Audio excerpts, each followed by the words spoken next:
नमस्कार। आप देख रहे हैं डॉक्टर आपके द्वार। आज हम चर्चा करेंगे स्पाइनल कार्ड न्यूरो के संबंध में। आज अगर हम देखें तो बढ़ती उम्र के साथ तो समस्या ठीक है, लेकिन कुछ ऐसे भी हैं जो कम उम्र पे भी इन बीमारियों के शिकार होते जा रहे हैं। सर में दर्द, भारीपन, पीठ में दर्द, याददाश्त में कमी, इस तरह की बीमारियों से आज लोग ग्रसित होते जा रहे हैं। शायद इसका प्रमुख कारण है असामयिक खान पान और हमारी प्रॉपर दिनचर्या का ना होना। इसी विषय पर चर्चा के लिए आज हमारे बीच हैं डॉक्टर मनीष यादव जी। मनीष यादव जी के विषय में अगर हम बात करें तो आपने 2013 में बीएमएस किया था और वर्तमान में एमडी की तैयारी चल रही है। आपने प्रदेश सरकार की ओर से अनेकों पुरस्कार जीते हैं, विन किए हैं और बहुत जगह से सम्मानित हुए हैं। स्पाइनल के विषय में न्यूरो प्रॉब्लम को लेकर के आप की विशेषता बहुत महत्व रखती है। बहुत से डॉक्टर सामान्यतः जब भी हमें इस तरह की प्रॉब्लम होती है तो ज्यादातर डॉक्टर हमें ऑपरेशन की सलाह देते हैं। आज हम बात करेंगे डॉक्टर मनीष जी से कि क्या ऐसा कुछ भी है जिससे कि इस बीमारी से हम स्वयं भी राहत पा सकें और अपने आप को संयमित रख के भी क्या हम इस बीमारी से छुटकारा पा सकते हैं। तो आइए मिलते हैं डॉक्टर मनीष जी से। डॉक्टर साहब नमस्कार। आपका पारदर्शी विकास समाचार पत्र में बहुत बहुत स्वागत है। डॉक्टर साहब, हम एक कार्यक्रम चलाते हैं डॉक्टर आपके द्वार। ये कार्यक्रम बेसिकली लोगों को जागरूक करने का प्रोग्राम है। इसमें हम बहुत सारी लोग जानकारी के अभाव में बीमारी से ग्रसित हो जाते हैं। ठीक है, डॉक्टरों की संख्या तो निरंतर बढ़ती जा रही है, लेकिन बीमारियां कम नहीं हो रही, बीमारियां भी निरंतर बढ़ती जा रही है। इसके पीछे का प्रमुख कारण क्या है, इसके विषय में भी हम चर्चा करेंगे और आपके माध्यम से हम लोगों को जागरूक करना चाहेंगे कि आखिर वो अपने आप को कैसे संयमित करें और ताकि इस प्रकार की बीमारियां, खासतौर से न्यूरोस्पाइन, जिसके विषय अगर देखा जाए तो इस बीमारियों से जैसे ही बढ़ती उम्र के लोग होते हैं उनको प्रॉब्लम्स होती है। तो डॉक्टर साहब, बेसिकली जैसे आज प्रमुख रूप से जो आपसे एक प्रश्न था मेरा पहला था कि जो न्यूरो से जो स्लिप डिस्क, साइटिका, रीढ़ की हड्डी, खासतौर से ये बीमारियां होती हैं, इनके कारण क्या है, ये क्यों होती हैं और ये को कैसे रोका जा सकता है? सबसे पहले मैं आपकी ऑडियंस को भी बहुत बहुत धन्यवाद देना चाहूंगा और आपको भी। देखिए क्या है, डॉक्टर्स लगातार बढ़ रहे हैं। जिस तरीके से लगातार समाज में डॉक्टर बढ़ रहे हैं उसी तरीके से जनसंख्या भी बढ़ रही है और उसी तरीके से काम की मारामारी भी बढ़ रही है। जो माँ बाप हैं उनको अपने काम से फुर्सत नहीं है, वो बच्चे पे प्रेशर डालते हैं कि आप पढ़ो। उनका प्रेशर है लगातार पढ़ो पढ़ो पढ़ो पढ़ो, सिर्फ पढ़ो। बच्चा 8 घंटे 12 घंटे बैठ के पढ़ रहा है, पर उसको बैठ के पढ़ना तो पता है, लेकिन ये नहीं पता है कि कैसे बैठ के पढ़ना है। स्कूल में बच्चा जा रहा है, स्कूल के संस्थान ने हमें टेबल चेयर सब दी हुई है, लेकिन हम स्कूल में जाते हैं सुबह 7 बजे से और पता चला 2 बजे तक क्लास है, तो लगातार क्या है, लगभग बैठे रहते हैं। चाय पानी या लंच हुआ तो हम लोग खड़े हुए 5 मिनट का गपशप किया, उसके बाद भी बैठे रहते हैं। और कॉलेज के स्टूडेंट हैं तो पता चला कोचिंग भी जाना है, कोचिंग के बाद में फिर घर पे आकर के भी पढ़ाई करनी है, घर का होमवर्क करना है, फिर जो है कोचिंग का होमवर्क करना है। इन सब चीजों में एक स्टूडेंट की जो लाइफ है उसमें भी देखें तो तकरीबन वो बच्चा तकरीबन 10 से 12 घंटे लगातार बैठ रहा है। हमारी रीढ़ की हड्डी 10 से 12 घंटे लगातार बैठने के लिए नहीं बनी। और ये लगातार इतनी ज़्यादा पढ़ाई का जो ज़ोर है, उसकी वजह से मानसिक तनाव होता है और कॉम्पिटिशन के दौर में जो ये स्ट्रेस हो रहा है, इसकी वजह से माइग्रेन जैसी बीमारियाँ, याददाश्त की कमी, सिर का दर्द भी लगातार बढ़ रहा है, ठीक है? तो डॉक्टरों की संख्या बढ़ रही है, वो अपनी पढ़ाई के लिए बढ़ रही है और जो हमारे बच्चे, हमारे युवा, हमारे जो वर्कर्स हैं, जो बैंकर्स हैं, जो पुलिस में हैं, ये सब लोग अपने काम के तनाव की वजह से इस भीड़ में बढ़ रहे हैं। इनके पास समय नहीं होता है कि वो सही ज्ञान ढूँढ पाएँ या उसको अप्लाई कर पाएँ, क्योंकि इनको काम से फुर्सत नहीं है, बच्चों को अपने काम से फुर्सत नहीं है, अपने लिए लोग समय नहीं निकाल रहे, इसलिए लोग बीमार हैं, अपने लिए लोग नहीं सोच रहे हैं, अपने लिए लोग नहीं जान रहे हैं, इसलिए बीमार हैं। जी। जहाँ बात आती है रीढ़ की हड्डी की बीमारी, तो मैंने बताया वर्कलोड है, ब्रेन की बीमारी जो बढ़ रही हैं, वहाँ पे भी स्ट्रेस या वर्कलोड है, तो इस तरीके से बीमारियाँ लगातार दिन पर दिन बढ़ रही हैं। जी। अच्छा, जैसे ये एक ये प्रश्न है कि हड्डी खास तौर से जो अभी आपने कारण तो बताया इसका कि ये चूँकि जब स्ट्रेस बढ़ेगी तो हुँ, बीमारी बढ़ेगी। लेकिन बहुत सारे डॉक्टर क्या कहते हैं कि ये जो गैप है आपका, हड्डियों के बीच में गैप हो गैप आ जाना, गया। ये क्या है? हाँ, ये आपने बहुत बढ़िया सवाल किया। अक्सर लोग पूछते हैं कि या बताते हैं कि डॉक्टर साहब वो रीढ़ की हड्डी में गैप आ गया है, घुटने में गैप आ गया है और इस बीमारी से लोग दिन प्रतिदिन बढ़ते जा रहे हैं। हर मेरे ख्याल से हर ऐसा कोई भी दूसरा घर नहीं होगा जिस घर में ये ना बोलते हैं कि घुटने में गैप आ गया या ये ना बोलते हो रीढ़ की हड्डी में गैप आ गया। तो समझिए, जो हमारी रीढ़ की हड्डी के 2 मनके होते हैं, उन 2 मनकों के पीछे एक स्पाइनल कॉर्ड जा रही होती है, जो दिमाग से लेकर के लेकिन पूँछ तक की एक बड़ी नस जाती है। उस नस पे कोई दबाव नहीं पड़ता है, जैसे एक शिशु जब माँ के गर्भ से निकलता है, उसके ऊपर एक झिल्ली चढ़ी हुई होती है और झिल्ली में उसका जीवन रूपी पानी भरा होता है, जिसमें वो साँस भी लेता है, जीवन भी बढ़ाता है, वैसे ही स्पाइनल कॉर्ड भी जो है चारों तरफ एक झिल्ली से घिरी रहती है। उसकी चारों तरफ से हड्डी से सुरक्षा होती है, हड्डी के बाद गद्दी से सुरक्षा होती है, उसके बाद जो एक झिल्ली चढ़ी होती है, उस झिल्ली के अंदर पानी भरा होता है, उस पानी से वो नसों की सुरक्षा की जाती है। अब देखिए नस की सुरक्षा के लिए कितने घेरे हैं।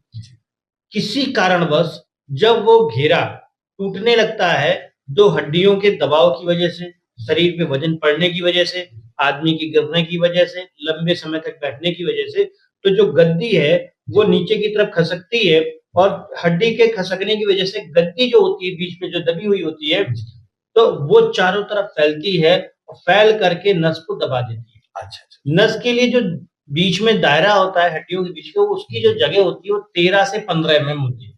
जब वो 13 से 15 एमएम घट जाती है ना?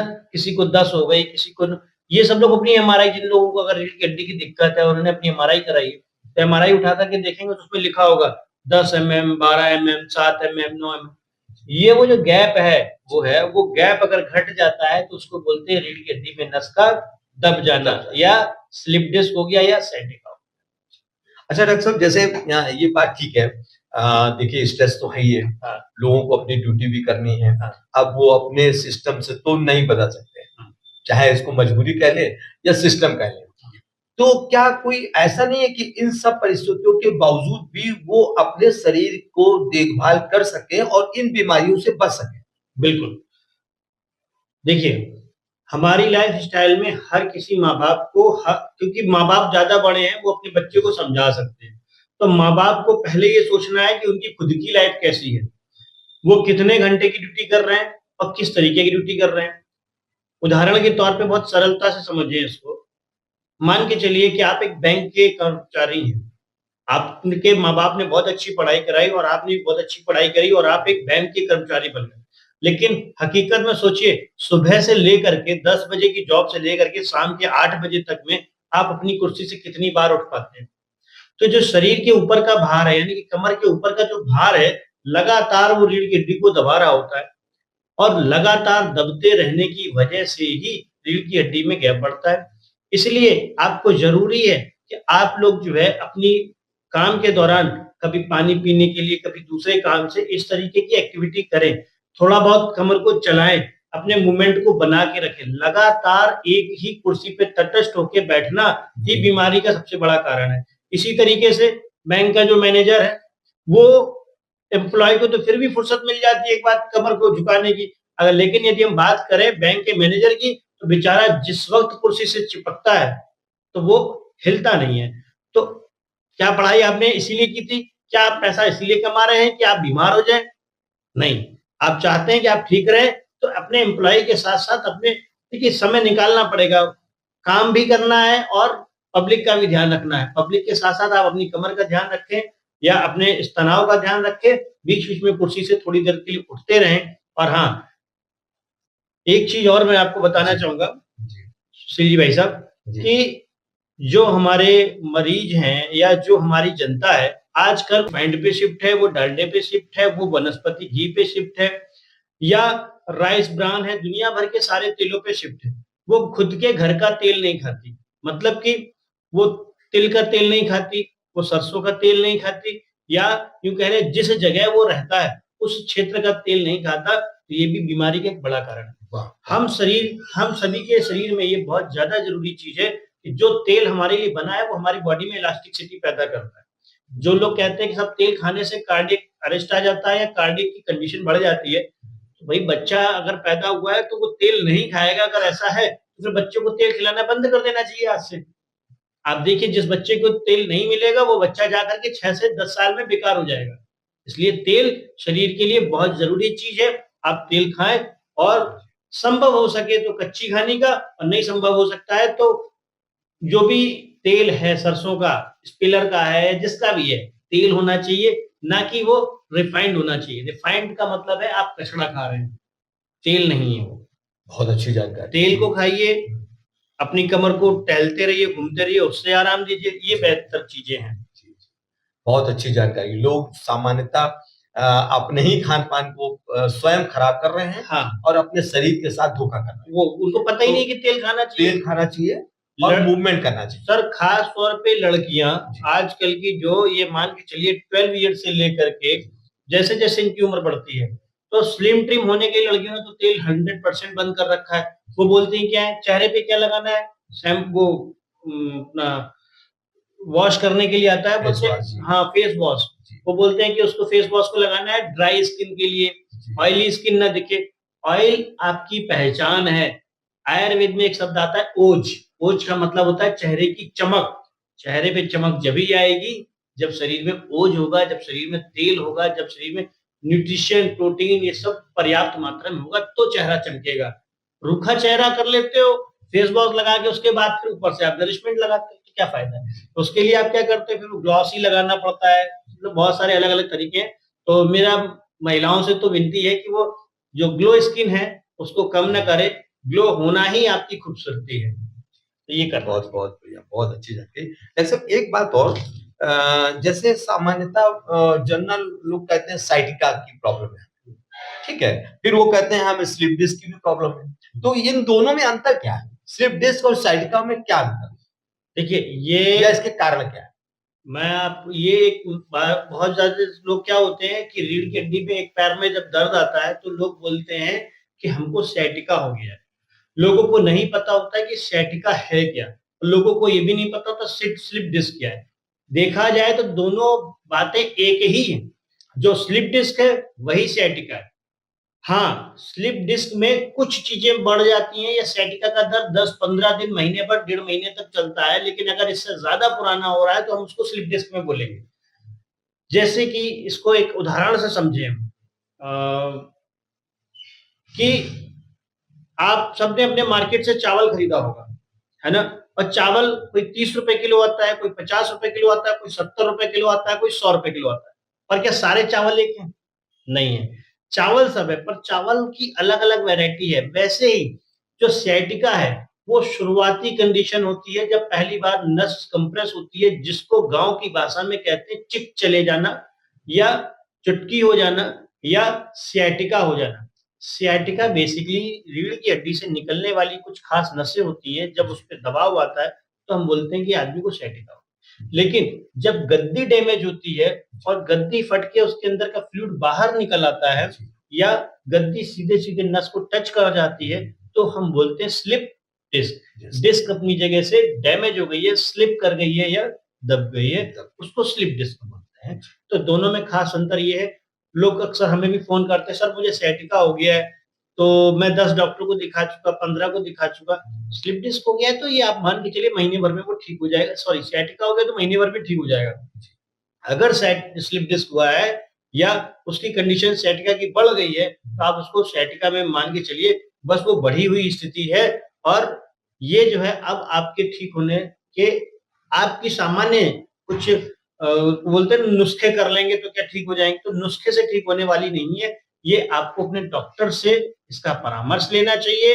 इसके लिए जाँच एक्स-रे होती है, एमआरआई होती है और सीटी स्कैन होता है। इसके माध्यम से इस बीमारी को कन्फर्म किया जा सकता है और कन्फर्म करके इसका इलाज करना चाहिए। सामान्य व्यक्ति है और उसकी मेमोरी लॉस हुई है, तो इसे किस बीमारी के रूप में देख सकते हैं? सर में उसके भारीपन, दर्द और मेमोरी लॉस हुई है। बेसिकली इसको किस बीमारी के रूप में देख सकते हैं? देखिए, अगर हम बात आयुर्वेद की बात करें, जी, वैसे तो हम लोग इसको जो है आपने कह ही दिया कि भाई मेमोरी लॉस हो रही है जी, या याददाश्त की कमी होना, ये किस नज़र से देखें तो आयुर्वेद में जो है मानसिक रूप से जब वात की स्थिति बिगड़ जाती है, तो इसको काउंट करते हैं। वात की स्थिति के बिगड़ना का क्या मतलब है? वात का मतलब है नर्वस सिस्टम। जब एक नस का दूसरी नस से तालमेल बिगड़ने लगे, जब एक नस से दूसरी नस तक संवेदनाओं के पहुँचने में दिक्कत आने लगे, तो हम उसको न्यूरो की डिसीज़ में काउंट करते हैं। अब यहाँ पे अगर भारीपन की जैसे से बोल दिया, तो आयुर्वेद में बोलते हैं कि इसमें भारीपन शब्द आ गया मतलब ब्रेन साइड में कफ की स्थिति बिगड़ रही है। पेन हो रहा है तो वात की स्थिति बिगड़ रही है। अगर भूल रहे हैं तो पित्त वहाँ पे प्रॉपर नहीं है। इन वात, पित्त, कफ ये 3 ही चीज़ें बॉडी में जो है बीमारी को लाती हैं, बनाती हैं और बिगाड़ती हैं। अगर ये डिसबैलेंस है और सिर का रोगी है, सिर जो है हमारा कफ का स्थान है और यहाँ पे अगर मान लीजिए किसी भी वजह से याददाश्त की कमी हो रही है, यानी कि वहाँ पे पानी की कमी हो रही है, नसों का रूखापन पैदा हो रहा है और नसों में अगर रूखापन आएगा तो अंग्रेजी बीमारी में कहे तो brain atrophy, memory loss, Alzheimer, हाथों का कपकपाना, इस तरीके की बीमारियां देखने को मिलती हैं। ज्यादा होने पर आदमी को पगलापन या फिर जो है इधर-उधर की बातें करना, फालतू की बातें करना, चिड़चिड़ापन, झटके आना और दांत किटकिटाना, डरना, डराना, बहुत ऊंची आवाज में शोर मचाना, ऐसे लक्षण देखने को मिल सकते हैं। अच्छा। गाँव में तो इस तरह की चीज़ें, बीमारियाँ बहुत होती हैं। लोग अंधविश्वास की तरफ भी लोग इसको लेकर के बढ़ जाते हैं। जबकि वास्तविकता इसकी ये है कि हमें इस पर ये हम क्या करें जिससे कि ये ठीक हो सके? आपने जहाँ शब्द प्रयोग किया अंधविश्वास का, हाँ, क्योंकि आज हम वैज्ञानिक दृष्टि से हर चीज को देखते हैं, विज्ञान के चश्मे से हर एक चीज को देखते हैं, जो आपके व्यूअर्स हैं, कम से कम वो तो इस बात को समझ ही सकते हैं कि अंधविश्वास मतलब जो वहाँ पे बात आती है भूत की। भूत चिकित्सा बोले कि कुछ हो गया, फालतू का कोई चढ़ गया, माता जी आ गई, जी, भगवान जी जी, आ गए, आप यही जी, कहना चाहते हैं। देखिए, वैसे आयुर्वेद भी इन सब चीज़ों को नहीं मानता है और आयुर्वेद के साथ-साथ जो है हमारा मॉडर्न साइंस भी नहीं मानता है। हर चीज़ के पीछे कुछ ना कुछ कहानी होती है। मरीज को समझाने के लिए कभी न कभी कोई न कोई कहानी गढ़ी गई, ठीक है? वो एक अपनी जगह पे। लेकिन असल सच क्या है? जो हमने कहा वात, पित्त और कफ।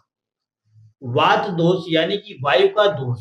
वात मतलब वायु और वायु अपने आप में एक महाभूत है। महाभूत का मतलब होता है ऐसी ताकत जिसके अंदर सर्वशक्तिमान हो, सर्वश्रेष्ठ हो, जिसके अंदर बहुत असीमित सीमाएँ हों, ऐसी ताकत। हमारा शरीर 5 तत्वों से मिलके बना है। पृथ्वी, जल, अग्नि, वायु, आकाश, है ना? ये 5 महाभूत कहे जाते हैं जिसमें कि जल, अग्नि और वायु ये हमारे शरीर में चलायमान है। आकाश और पृथ्वी ये स्थिर रहते हैं। इसी वजह से जब वायु की गड़बड़ी होती है तो मानसिक रोग ज़्यादा पैदा होते हैं। ब्रेन की तरफ जो अगर सिर में यदि वायु की गड़बड़ी होगी तो वहाँ पे भूत दिखना या लोगों का ये कहना है कि भूत आ गए हैं, ये सब सोच पे निर्भर करता है, उस वायु की दुष्टि हो जाती है, इस वजह से ऐसा होता है। ऐसे में जो हम लोग पहले के समय में लोग ये करते थे कि फलाँ व्यक्ति को पेड़े चढ़ा दो या पूजा कर लो या पाठ कर लो, इससे हो जाएगा। इससे साइकोलॉजी जो है हम उसको साइकोलॉजी की दृष्टि से देखें तो सामने वाले को प्रसन्न करना जिससे आप पीड़ित हैं। जब वो सामने वाला प्रसन्न होता है तो आपको मानसिक संतुष्टि मिलती है और जो आप फालतू की बातें सोच रहे होते हैं वो आपके दिमाग से निकल जाती हैं और आपकी बीमारी ठीक होने लगती है। ये स्वतः ही किया जाता है, स्वतः बॉडी ही करती है। साइंस इसको अलग दृष्टि से देखती है, साइकोलॉजी की दृष्टि से देखती है। पुराने लोग अंधविश्वास, झाड़-फूँक, पेड़े चढ़ाना, भगवान को मूर्ति चढ़ाना, ये अपनी जगह पे सही है। आयुर्वेद में एक बात आती है, काय वाल ग्रह ऊर्ध्वांग, मतलब कि ग्रह की चिकित्सा भी कही गई है। तो ये वहीं पे चिकित्सा आती है और अंधविश्वास नहीं है, ठीक करने का एक तरीका है, हम ये कहेंगे। हाँ, आज के डेट में उसको डॉक्टर्स अपने तरीके से ठीक करते हैं, एक बेहतरीन चिकित्सक के माध्यम से इसे ठीक कराना चाहिए, ना कि केवल झाड़-फूँक के चक्कर में रहना चाहिए। मैं यही कहूँगा। बहुत-बहुत धन्यवाद डॉक्टर साहब। डॉक्टर साहब ने बहुत अच्छी-अच्छी जानकारियाँ दी हैं। सबसे प्रमुख जानकारी तो ये जो बताया कि ऐसी स्थिति में जब मानसिक रोगी लोग हो जाते हैं, तो मानसिक रोगी होने का प्रमुख कारण है कि हमारे शरीर में कफ और वात का बढ़ना। वात से ये इस तरह की प्रॉब्लम्स होती हैं और हम अंधविश्वास की तरफ बढ़ जाते हैं। तो हमें डॉक्टर साहब ने जो बताया, हमें इनका अनुसरण करना चाहिए। हमें ये योग्य डॉक्टर को दिखाना चाहिए और योग्य डॉक्टर के परामर्श से ही हमें उसका इलाज कराना चाहिए। धन्यवाद डॉक्टर साहब, आपका बहुत-बहुत धन्यवाद। अ, पारदर्शी समाचार पत्र में आए, इसके लिए आपको बहुत सर, धन्यवाद।